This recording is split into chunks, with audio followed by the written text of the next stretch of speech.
Escape to the metaverse. Better act like you know. Yeah. You are now tuned into the Matthew Rizzle show. Yeah. Escape to the metaverse. Better act like you know.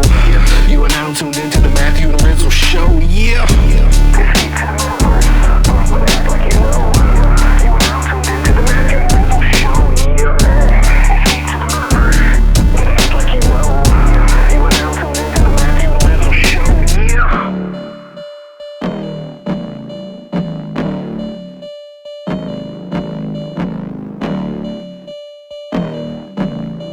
Hey everyone, it's Matthew. Before we begin this week's show, I just want to introduce this week's sponsor, Metacast Group. Metacast Group connects companies with creators in the NFT space through a network of NFT and metaverse-focused content creators and influencers. Hear or see your ad on shows just like the Matthew and Rizzle show to amplify your reach, connect with your target audience, promote your project, and convert views into action. If you're interested in this, reach out at metaversegroup.com or follow us on Twitter at metacastgroup. Thank you, and please enjoy the show. Okay, EZ Kinchasa, welcome to the Matthew and Rizzle show. Hey, good to be here, gentlemen. Thanks for having us. Yeah, thanks so much for inviting us to come on. This is kind of, I think, been a long time coming. We got some Scent OGs in the house, and yeah, this is going to be a lot of fun. Oh yeah, Scent Mafia represent. I'm just going to go out on a limb and say that this is a historic conversation. Everyone that's listening, this is going to be the most important thing you listen to probably this year. But before we get into that historic convo, EZ Kinchasa, if either of you and both of you kind of want to introduce yourselves to everyone, I think that'd be a great way to kick off this historic conversation. Yeah, sounds good. Go ahead, Kinchasa, start it up. Yeah. So I'm Garrett Legavitz, founder and CEO of Cipher.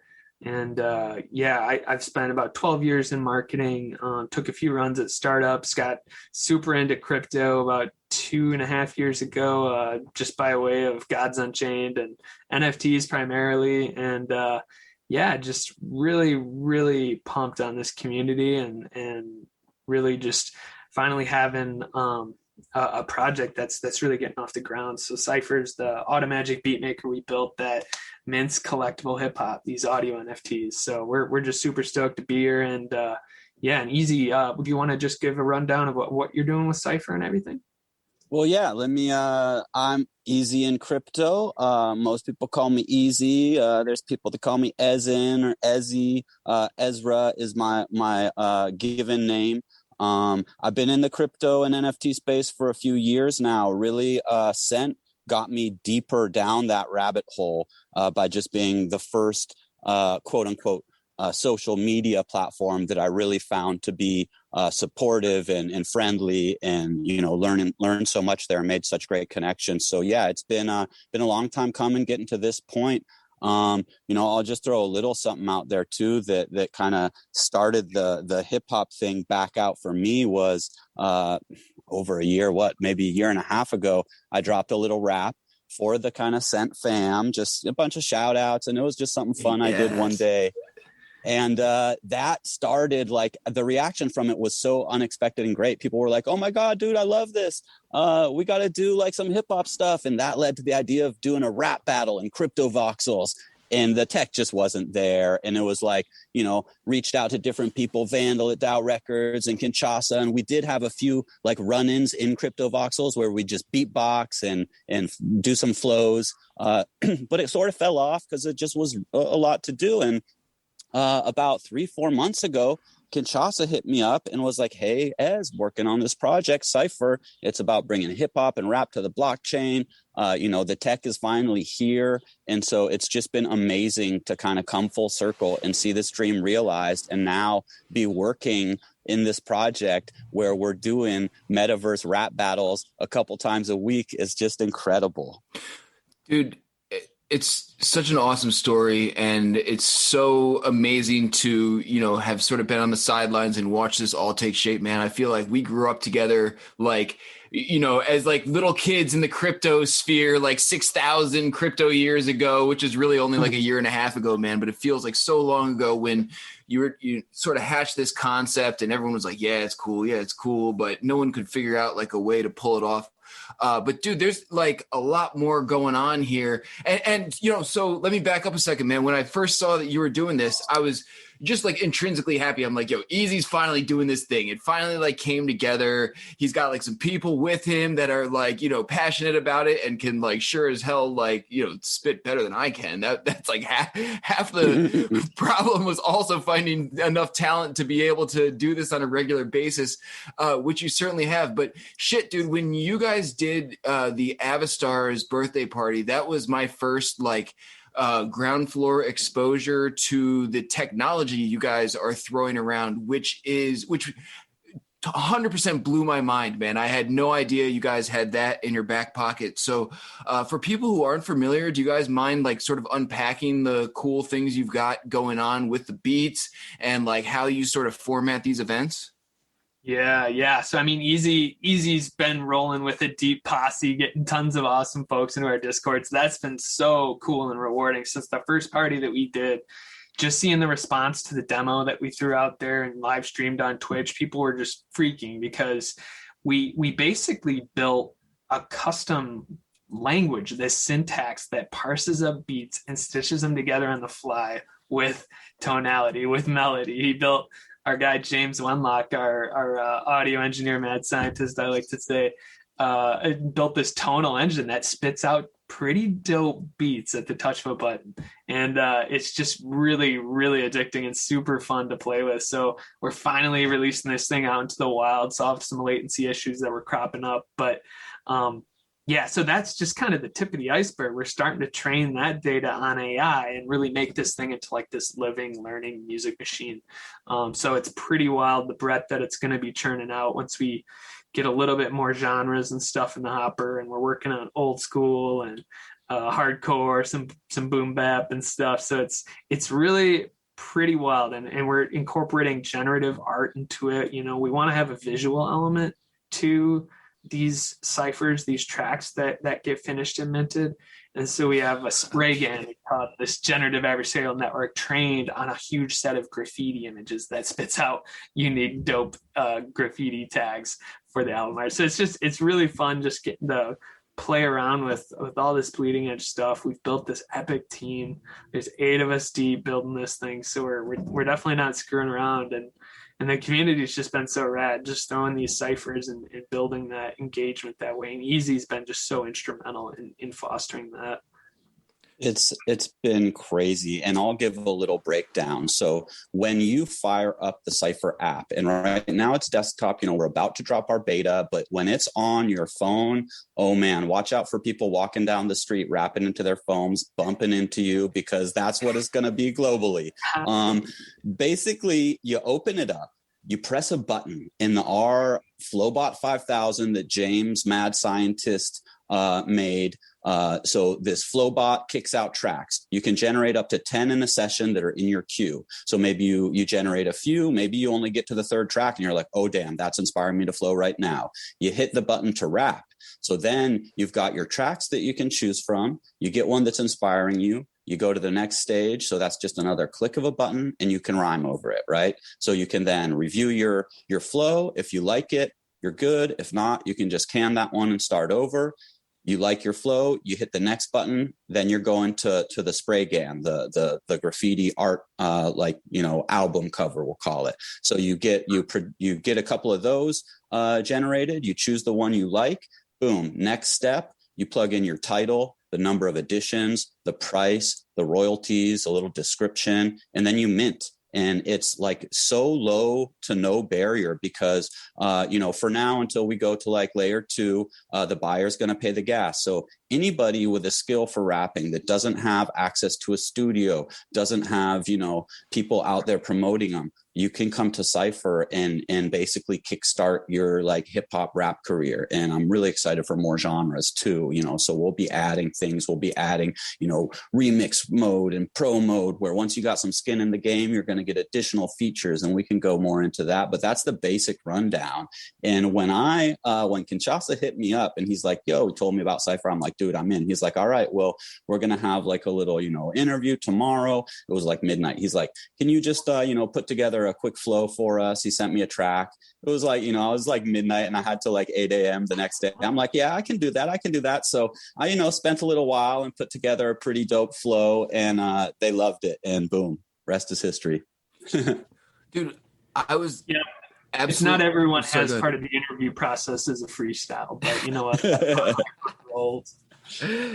Yo, I was totally blown away by the quality of these beats, because I feel like when you say like, this is a robot, it's going to like source some free material to make like a randomly generated beat, it like almost like doesn't do it enough justice in terms of like, explaining how good these beats are. I mean, you guys had, people showing up to freestyle that were like shouting out the DJ for the DJ's incredible beats.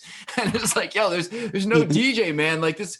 And, so I definitely want to get into like the nuances of your project, because I think it's amazing. And I don't think there's like really anything like this specifically happening right now, but, on some like larger, like, grand scale, do you think like this type of technology like essentially puts like beat makers out of business? I mean, there will always be like, room for exceptional talent, but I'm like, with the quality of beats that this, randomly generates, automatically or whatever, I'm like, dude, this is incredible. I was just totally blown away. Well, and what we really want to do is, the cool thing about Cypher is not just the technology, because we're trying to really tap into like this human story of capturing lightning in a bottle, capturing people's freestyle, unleashing creativity. And once we get the mobile app, putting that studio in your pocket. That's what's kind of revolutionary. And ultimately we want to embody the spirit of the Cypher. So like, any of the one in the audience isn't familiar with the term, the Cypher is like a round robin freestyle and good spirited nature, like beatboxers, people like throwing down in the street. And that's just like, we want to bring in the whole community eventually, and maybe even have sort of a matchmaking service where you can connect beat makers with rappers and sort of broker those collaborations with smart splits of royalties and such. So what's just epic about what we're doing is we're changing the production of music and democratizing that more, while NFTs change the game in terms of distribution. This is a total flattening. And so I don't see it like competing directly with the more high production quality beats that come out and the fine tunings that beat makers put on it. So I really want to ultimately include them into more of an ecosystem that embodies what collectible hip hop could be, being able to own music, but really bet on that artist. Like, you are the label, you are the impresario, you are the person who is a super fan because you want them to blow up and see that track appreciate. So there's a really cool speculative twist that I think though can, from a connection standpoint, emotionally bring artists closer to fans and open up new ways of dialogue and things like that. So yeah, we have definitely like an interesting roadmap, and we're taking it one step at a time to see what the next logical step is for building out the beatmaker features, but then also exploring drops, and doing more high profile, high production quality drops, and basically trying to get people to level up within the app and go from just the entry level sort of player to boss player, to getting to be able to upload your custom album art and do some other fancy footwork. So we want to change the way in which rappers can come up, so that's ultimately what we're in it for. And I think to Rizzle's question, if AI beats are going to kind of replace those beat makers, I think it's it's not an or. So right. Like, you could be including that. And in fact, what Garrett was just kind of hinting at was that we want to work with beat makers and include rare produced beats into the mix. So when you're generating beats, let's say you've leveled up from player to boss player.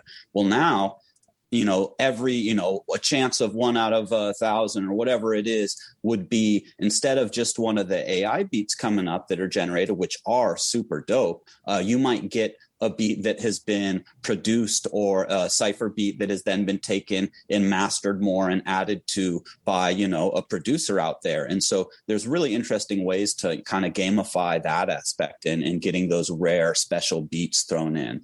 So yeah, I definitely think that AI will have an impact on how music is made, but I think it's going to be just, another tool added versus something where it's really competing directly with the humans on the large front there. It's just so crazy. It reminds me of like this beautiful mashup of SoundCloud meets GarageBand, and then even like art blocks, even like the generative art and generative beat aspect.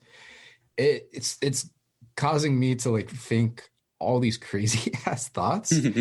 But I mean, the focus on the human element, like the rapper kind of taking it back to the streets on the corner, like someone is beatboxing or something, and they're just kind of like going into the actual rapping. I think that's so deeply profound, and it's so insightful that is kind of like what you guys are focusing on. And I mean, my mind immediately goes right to community there. Like, I wasn't alive at that time, but I've seen the footage of folks in the 70s and 80s on the corners, like big circles, right? Watching the folks freestyle and like participating in all that stuff. So I know EZ's leading the charge when it comes to community and all of that, but how exactly are you kind of recreating, if you are, that sort of like group experience, shared experience, that seems to be have had such a profound impact on like how rap and hip hop and everything's evolved from that communal corner group freestyle? Yeah, I totally really value that like rich tradition and that. And what we decided to do, to start was to abstract away anything in the artist's way of freestyling. And so not even having to think about album art, just clicking a couple buttons and getting published and having that hello world moment of your bars and your flow.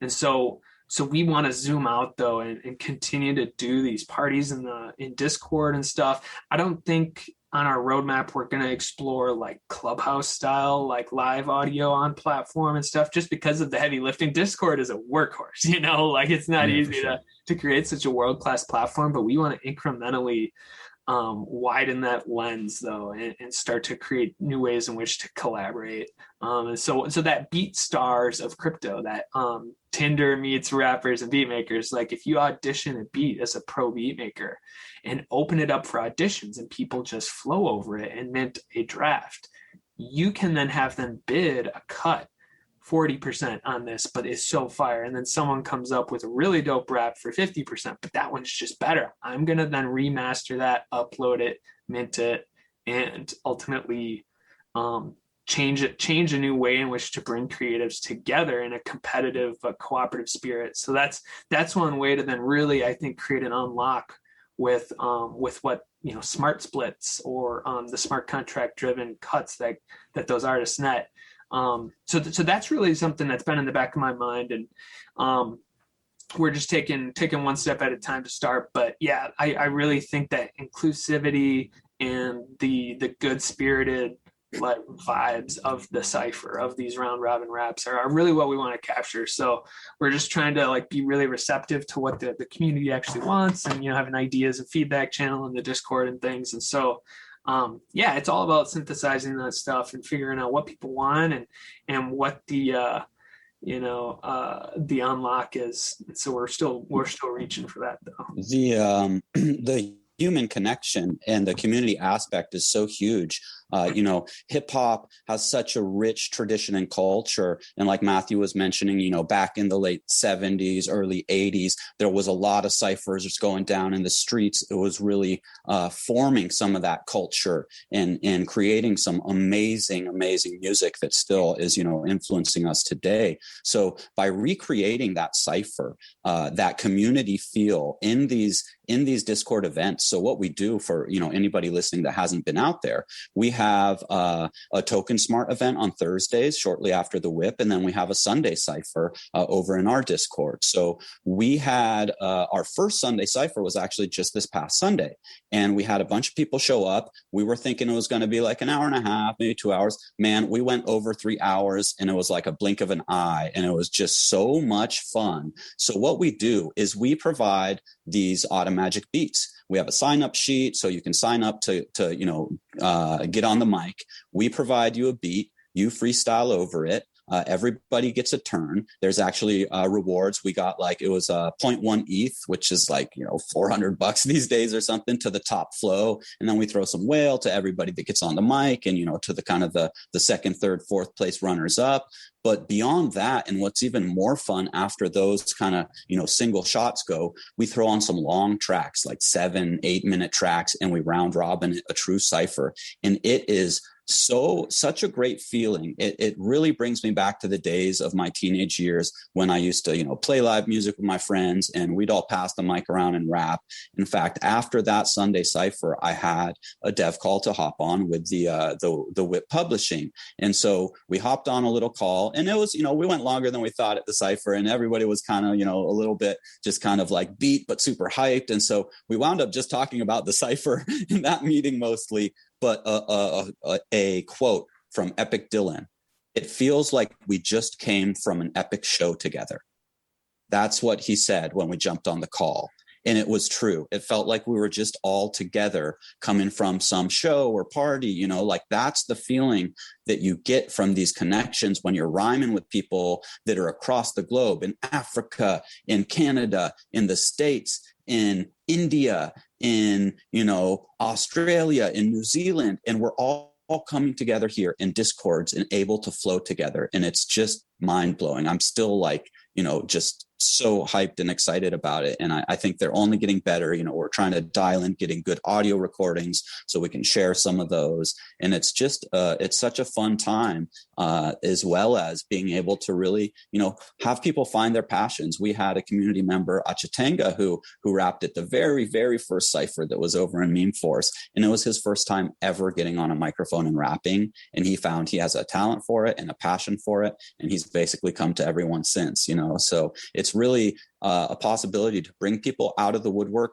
that didn't even really know they had the talent or passion. Maybe they had an inkling and they try it and they like it, or people that had given up because, there's so many barriers to entering the hip hop music scene, or even people that, kind of made it, but, the pennies for streams isn't enough. So they had to, go back to their regular day job. We're trying to create like a working class of rappers with this low barrier to entry, be able to, make a little money off these NFTs, maybe get noticed. So it is a really exciting time. It is, dude. It's a really amazing thing that you guys are doing here. And, seems like just scratching the surface. Dude, I'd be really interested to hear what the takeaway is from the people who are showing up to your events, in the sense that I think what you guys are doing is really, really smart in terms of trying to, take away all the barrier to entries, all the boundaries, and just let people who want to rap show up and do their thing. And I think that's brilliant. But so it also makes me wonder, when people show up to your events, do they even fully wrap their heads around what's going on? And not that they need to. I'm just generally interested in what the knowledge base is, because I would think the goal is probably to just get people showing up and rhyming, rather than showing up and giving them a technological walkthrough and tutorial and everything. So in terms of the people who are showing up, do they care about what's going on the back end? Are they interested in NFTs? Are these mostly people who can just rap and are just looking for an outlet? Is it a large crossover of all those groups, or what's the general population that are showing up to your events? Yeah, so we've had a lot of crypto natives popping their head into the Discord, and that's where EZ brought a lot of community over. And what we've been trying to do is use that as sort of a talent feeder and find people that can really spit, maybe are interested in NFTs or want to just figure out what it's all about and dip their toe in the water. And then on the other side of it, we've been really trying to poach talent from other platforms and just identify talent. Look on Instagram. We've done a number of advertisements on Instagram that have pulled in some real hitters. We've been speaking with some pretty interesting players. This gentleman Flawless from the show Rhythm and Flow is hitting us up, and we've got a number of people who are wanting to feel out the opportunity, learn more about NFTs, and they came to the right place. I mean, me and EZ are sort of onboarding fairies, working our way around, cross-pollinating between these different communities. And because NFTs have really, really entered the stratosphere in the public eye, it's been a little bit easier to just really talk about NFTs in terms of this is packaging. This is a new way in which to distribute music. We're going basically from CDs to MP3s to NFTs. I really believe that. And I think that that's actually a really dramatic format shift that people can wrap their head around when you put it into those concrete terms. And so we've been having some real success finding talent that way. And we really want to onboard slowly and make sure that the quality's there, because this is a two-sided marketplace. And we got to make sure that the content's there and that people want to buy these ciphers. So we're hand-holding it, just safe listing users right now on the back end. But yeah, it's definitely an interesting group of people that you run across. So many cool, authentic stories and walks of life. And so it's really been a privilege to be able to connect with all these folks and hopefully, make some plays here, get people paid now versus this pennies for stream dynamic, this all or nothing, making it or not in the industry. And whether or not you want to make it, or you just want to get some money for your flow and not blow it, maybe hide behind that avatar, be the sort of pseudonymous rapper. I mean, I think that's really an interesting notion of crypto, is that you can put on the persona that you want to, and sometimes that's more authentic than what people act like day to day in real life. They can really be themselves online. Yeah, we see more of that. One magical thing about the metaverse is, color, creed, race, religion, sex, all those things are out the window, because you can just be, you can just wear a boombox for your head and cruise around, like shout out boombox head. Like, we've got such a crazy mix of people. It really is very interesting, because you've got community members that are just, heavily into NFTs and crypto, that come for the fun time and listen to the flows. You got people that are jumping on the mic for the first time. You've got, rappers, shout out Louis C. Rhymes, who's like one of our ambassadors. He just got into crypto, like a couple months ago at most. We walked through, helped him set up the MetaMask wallet. And he just saw, what we were doing and absolutely, jumped on board 100%. Yeah, and love he Louis C. is, Rhymes. yeah, he's like a pro rap. I mean, he's got flow for days. So we've got people from that to the first timers. There is we are kind of trying to poach from other places. There's the Facebook Bars app that came out a little before we launched, and it was like, but really it's just validating, because they aren't on the blockchain. We're where it's really at. But so there are some other, AI beat making apps out there that people can flow over. Just none of them are on the blockchain and quite doing what we're doing.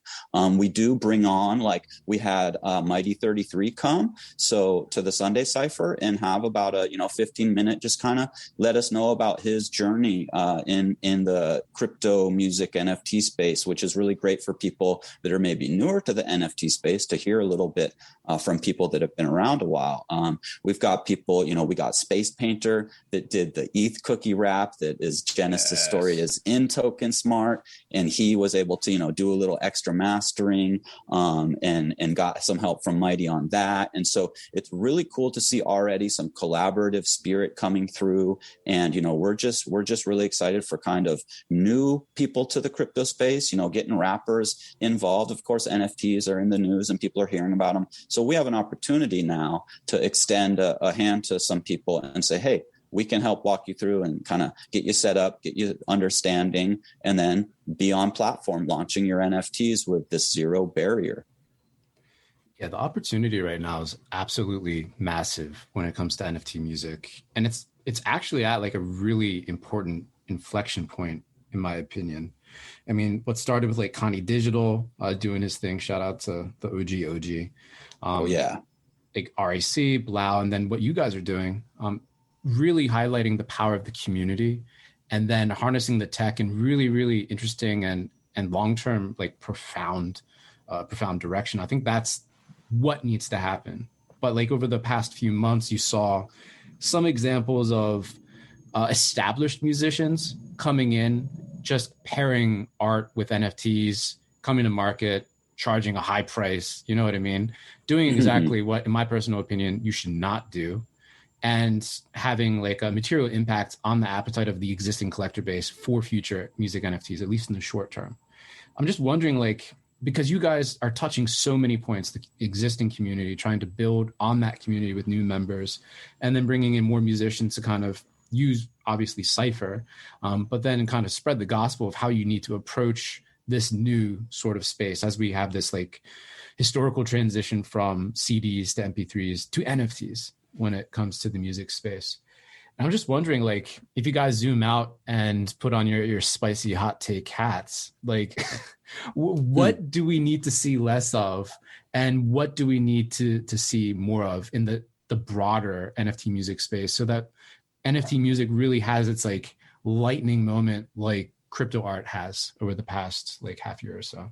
Yeah, I really think that it all kind of comes down to storytelling, and really crafting a narrative around an NFT drop. And so when you do see high profile celebs coming out with, kind of some half-baked stuff that feels like a cash grab, it's a little disconcerting, because it does water down then the overall credibility of the space. And you want to basically, leverage your reputation as an artist. I think that's what a lot of art comes down to. But raw skill should be rewarded too. And so I guess I just want to see more well-crafted narratives, but then trying to make sure that value add is there. From a value creation standpoint, NFTs do have the possibility to unlock experiences. You see NFT 42 creating, an ERC20 hold to play sort of model, where you can access secret Discord channels that get you closer to that exclusive, group of people. And I think that, sort of status symbol, it is cool, and as long as it's coming from a place of authenticity, though. And so I just think it really comes down to that, and just so that we're being true to ourselves and what we want to put out into the world for that sort of hello moment coming out on Web3 with a piece of yourself, a piece of your story, a piece of your content. So just valuing that more, I think, is just a general sentiment that I get. And that's, just my opinion there, at least. Yeah, I think story is a big part, especially, of any art and in the NFT space.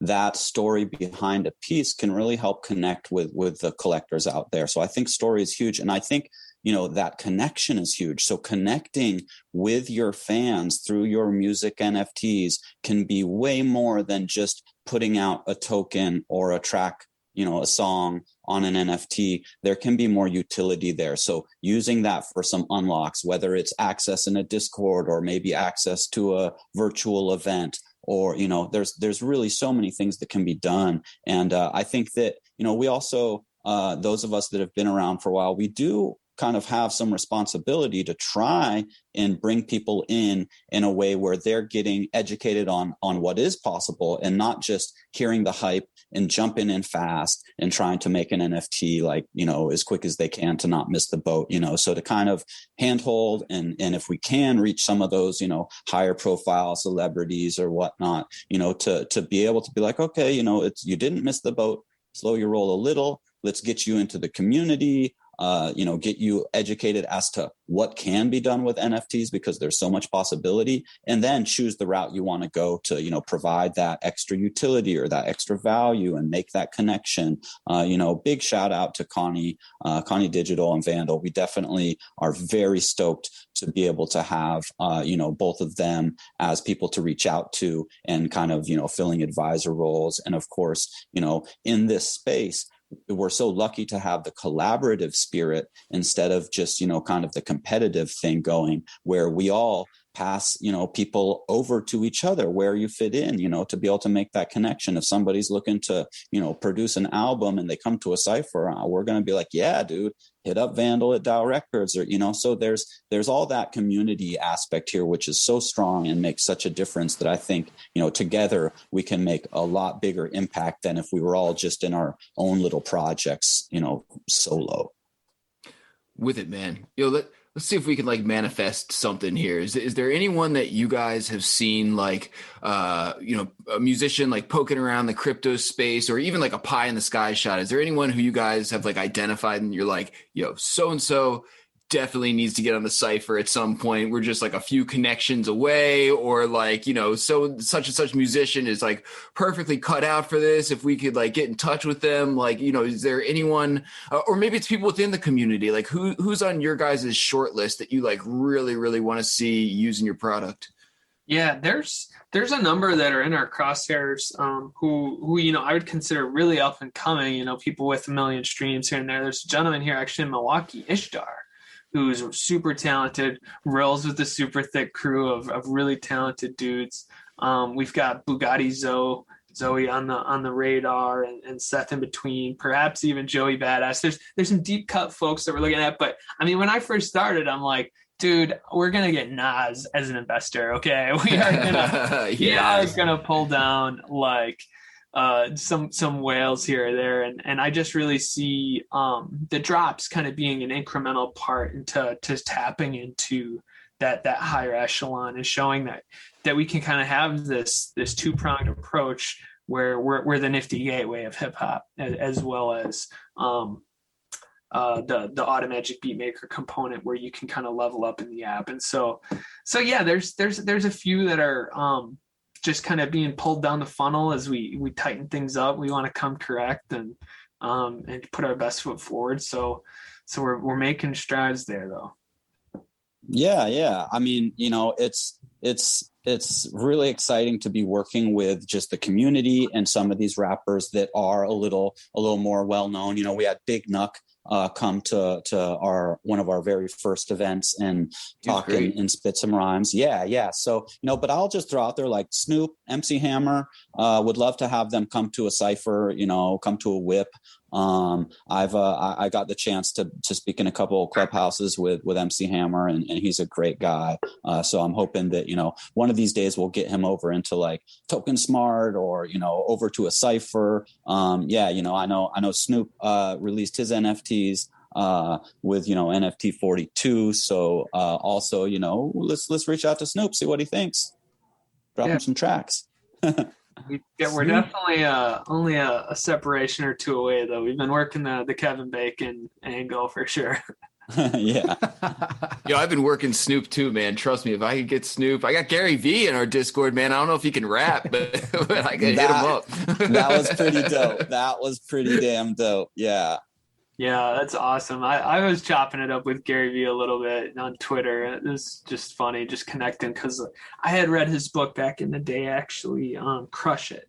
And I was listening on Audible as an audiobook when I was working in the shop, actually coming up before I got my foot in the door in marketing in an internship there. And this was at a really tough time when it was with the housing collapse and this huge recession and people getting laid off. And I was able to stick my neck out though and really add value. And so that was a really great opportunity for me. And I told him about that and just really kind of connected on a fun level, because seeing his journey and all he's done and the authentic story he's trying to bring to VeeFriends is really epic. And so I think he's doing it justice. So it's cool to see folks like that coming into the space and taking the time to learn and stuff before jumping in with both feet. So I think that's pretty neat. Hear that, Gary? They love you. You should come rap. Yeah. Oh, dude, that would be so dope. Oh man, a little VeeFriend rap, that would be sick. Yes, dude.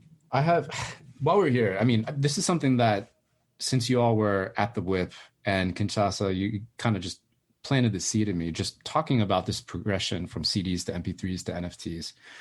Man, I'm wondering if you can kind of expound on that. I feel like that's not getting as much like traction, or people aren't kind of talking about that significance as much as like I would have imagined them to talk about it. And I'm just curious kind of to hear your philosophy behind that insight.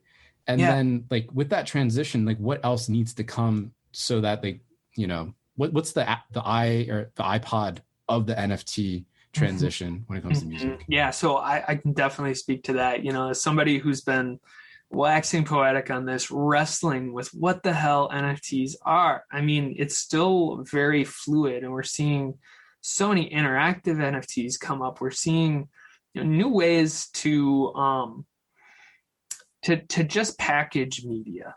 And so we're packaging digital media and experiences and things. And what's critical though is that we try and make it as tangible as possible, because that's what we're restoring, is not only rights as consumers with the context of music.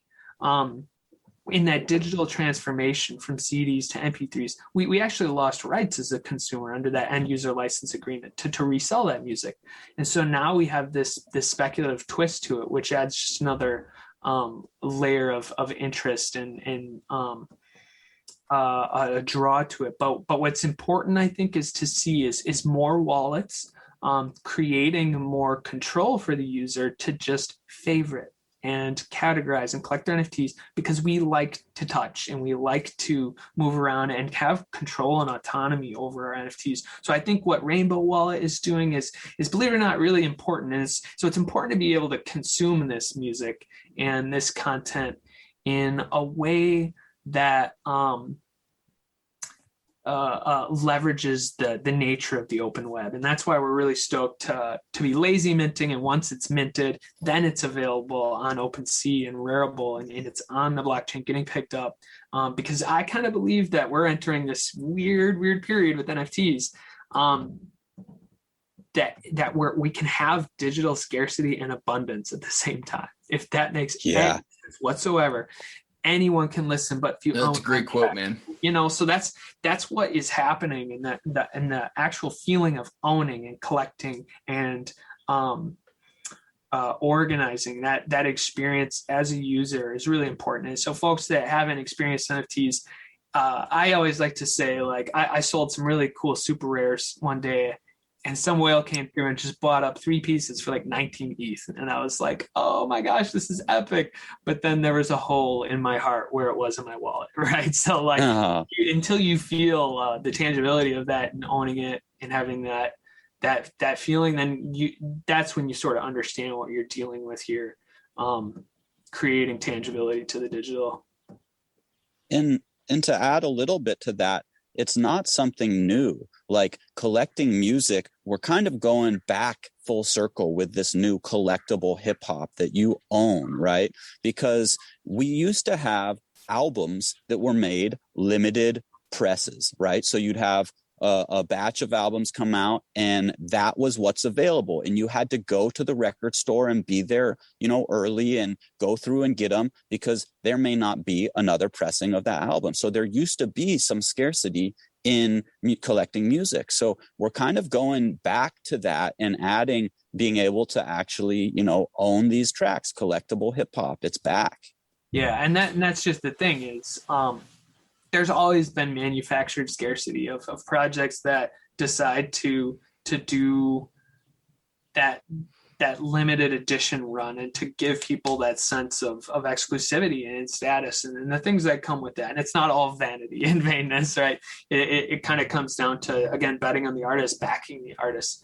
And so with NFTs, like we're almost seeing like some weird like Kickstarter 2.0-esqueness, and so that is just like not fully capturing what's happening. But yeah, I mean, if you have, wow, you got the magical mystery tour on vinyl with the 24-page coloring book intact. Wow, that's worth a lot of money, and that's also really cool to spin and to enjoy. And that's what I think is epic about NFTs is that it changes your relationship to that music.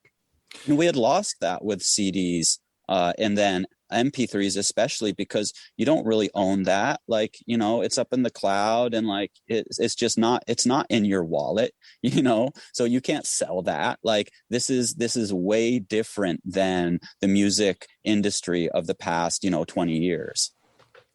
Dude, I can speak to the collectible aspect as someone who has like a kid spent like all their money on music and also like burned and copied all of my friends' music. Like having the original real one is like a greater sense of pride and like nostalgia than having like a burned copy of anything. So, I think the same thing holds true with NFTs when you're talking about like how there can be scarcity and abundance at the same time. It's almost like the same concept. Like you can have the original, you can have a burned copy, but the burned copy is just a burned copy. It's not like the one that, supports the artist or like, sort of flexes your fandom or anything like that. Yeah. Yo, we could go on for this for like days. This has been like such an amazing conversation. As we sort of like try and wrap things up, one of the things we always like to do is like shake down people's crypto wallets to see what people have been like collecting and interested in on the side. However, we're like all OGs in the house here, and I feel like that could be like a podcast and a half in itself. So would just be like curious to know, like, especially as of late, there's like so much stuff flying around the crypto scene and everything. What are like the top couple things out there that totally unrelated to your guys' project that have like caught your eye or that you've been like collecting on the side lately? Yeah. I always go back to blue chip artists that I love. And one of the ones that I scored the other day was a known origin from Efficientist TK. And I'm really drawn to his gritty style and things like that. I aped into Pixel Chain and still to this day love to commission pieces as I kind of tell my personal brand journey. I had a voxel architects build a museum for me in crypto voxels where I display a wall of my heroes. I've got Teddy Roosevelt and Aretha Franklin, my girl Aretha, and Jim Henson, people that I resonate with. And so those don't have resale value, really. There's not a secondary market for those, but I just still buy NFTs that I love. And so getting, the Meebits airdrop for having a punk was pretty rad, but I still look at the individual stories, and that's what really gets me stoked. And getting into foundation a little bit. But yeah, there's just so many fun new projects. I have a hard time keeping up. What's your alpha, EZ? Oh man, well, one day I still want to get a punk, but so I pulled up my OpenSea. I'm going to go through a couple I got recently, and a lot of these are from our wider community members. So I've got a Dow Records, I've got the Boombox Head collab with Connie and Mighty and Boombox Head. I've got I did pick up a Snoop. Of course, I got some Avastars. I got a cool space whale from one of the whale collabs lately. Let's see, picked up a few Elite wearables, some Whip Publishing. Shout out Whip Publishing. Some books on chain. And let's see. Oh, the sound story collection. I picked up one of those from Token Smart the other day. And I will end with the async art music. Boom. Got a Betty's Notebook silver blank. Got a Connie Digital silver blank. Yeah. So, that's where I'm at. I do often collect things from, other, I'm into music NFTs. So I got a lot of music NFTs and I like supporting people, that are doing good work. Yeah. So that's what I've been picking up lately. I'd love to hear that. And so excited to have had this conversation, echoing what Rizzle was saying. Can't wait to put this out there for folks to listen to and watch as you guys continue to kind of just break barriers and explode minds with what you're doing with Cypher. So just want to thank both of you guys, Kinchasa, EZ. It's been a blast chatting, and keep on creating. You guys are leading the way when it comes to community and innovation at the intersection of NFTs and music and good vibes. So love what you all are doing. Thanks so much, bro. Appreciate it. Hey everyone, thanks for listening to this week's show. Before we go, just want to remind you once again about this week's sponsor, Metacast Group. Metacast Group connects companies with creators in the NFT space through a network of NFT and metaverse-focused content creators and influencers.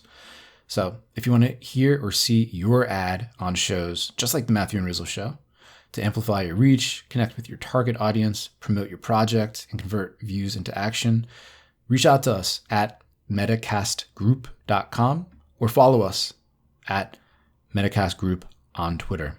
Thank you, and see you all in the next episode.